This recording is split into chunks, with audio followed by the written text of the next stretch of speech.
जिल्ला बर' हारिमु आफादनि भुपेन बर' सारनि बाथि स्नि बैसागो बाक्सा जिल्ला दुलाराय बर' हारिमु आफाद लोगोसेयैनो जोंनि मेदाखात हालाम बर' हारिमु आफादनि बे ब्रैथि खुंगास्नि बैसागुआवनो लोब्बा लाखिनानै जोंनि मेदाखातआव माने सानसेनि हाबाफारि लानानै दिनै दुलाराय बर' हारिमु आफादा स्नि बैसागु खुंफैदों।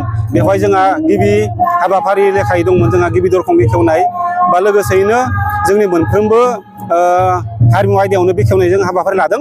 बेवहाय जोंहा साफ्रोमबो आलासियानो नुजाथिफैदों। लोगोसे जोंहा फुंनिफ्रायनो गेलेनाय जेरै खारनाय, हांसो हमनाय, मोसानाय, मेथाइ खननाय बायदिसिना सोलिगासिनो दङ। जोङो गेलेनाय बादायलायनाय सोलिगासिनो दङ। लोगोसेयैनो बे गेलेनायनि आयदाजोंनो जोंहा मेथाइ खननाय, मोसानाय बादायलायनाय सोलिगासिनो दङ।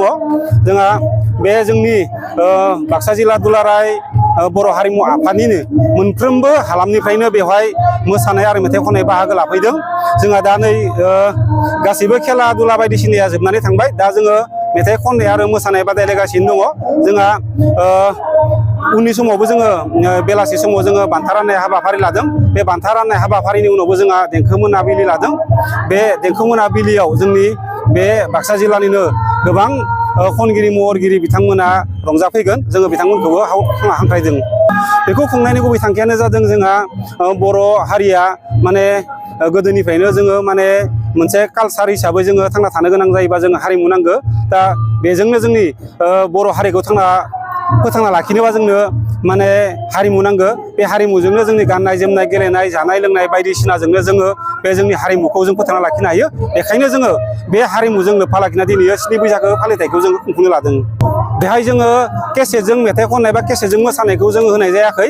जोङो जोंनिनो बर' हारिनिनो दामजु माने खाम, सिफुं, सेरजा बायदिसिनाखौनो लानानै जोङो बादायलायनाय आयदायाव जोङो सोनाय जादों।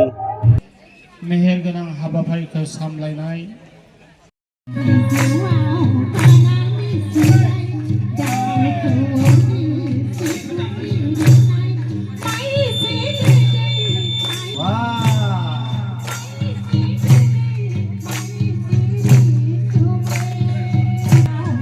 आगोलाव थांबा मोसाग्राफोरा